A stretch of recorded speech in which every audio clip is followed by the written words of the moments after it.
তো এই হলো জাপানের টাকা, 1000 টাকায়, এটাকে এখানে ইয়ান বলে। তো এই নিয়ে চলে এসেছি জাপানের রেস্টুরেন্টে, যেখানে প্রথমে লেখা রয়েছে রিটার্ন ট্রে, যেটা আমি কখনো কোনো ধরনের রেস্টুরেন্টে দেখিনি। তো এর পরবর্তীতে আমি চলে গেলাম খাবারের অর্ডার দিতে। এখানে বিভিন্ন ধরনের খাবার রয়েছে, স্পেশালি এখানে সব ইংরেজিতে লেখা রয়েছে আর জাপানিজ ল্যাঙ্গুয়েজে লেখা রয়েছে। খুবই মুশকিল হয় এখানে খাবার দাবারগুলো বোঝার, এর মধ্যে কি রয়েছে, পোক রয়েছে না বিফ রয়েছে। তো এখানে প্রপার এক্সপ্লেন করতে লাগে এনাদের সাথে যে আমার কোনটা চাই আর কি খাবারের মধ্যে কি কি জিনিস রয়েছে। তো সব কিছু ডিটেলস জানার পর দেখতে পাচ্ছ এনার সাথে এই টাকার খাবার আমি অর্ডার করছি।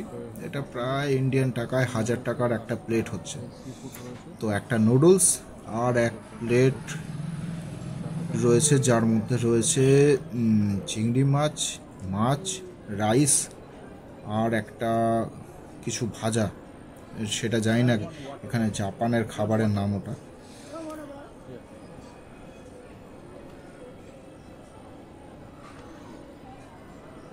আর এখানে ম্যাক্সিমাম সবাই পে করে বাই কার্ড। সমস্ত রকম রেস্টুরেন্টে এই ধরনের মেশিন থাকে যেখান থেকে পে করতে লাগে। খাবারটা তৈরি হতে কিছুক্ষণ টাইম লাগবে, আমাকে বললো যে চেয়ারে গিয়ে বসতে। এই আমার খাবার চলে এসেছে,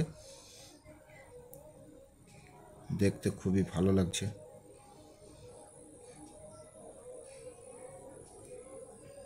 এই হলো নুডলস, জাপানের ফেমাস নুডলস এটা।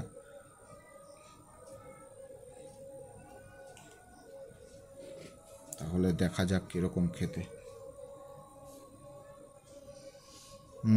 খুবই ভালোই লাগছে। স্টিকটা দিয়ে খেতে খুবই অসুবিধা হচ্ছিল, তবুও আমার প্র্যাকটিস ছিল, কিন্তু তবুও খুব একটা সচরাচর আমার ব্যবহার হয় না এই স্টিক। যাই হোক, মনে তো হচ্ছিল ভেঙে ফেলে দিই, কিন্তু তবুও ফেলে দিলে আর খাবো কি দিয়ে, হাতে করে খেলে এখানে আবার দেখতে খারাপ দেখাবে। তাই খুবই মুশকিলের মধ্যে দিয়ে দুটো স্টিক নিয়ে খেতে হচ্ছে আমাকে। খাবারটা দেখিয়ে দিই একবার তোমাদের, খুবই সুন্দর লাগছে নুডলসটা। আর এই রয়েছে দুটো চিংড়ি মাছ আর ভাত।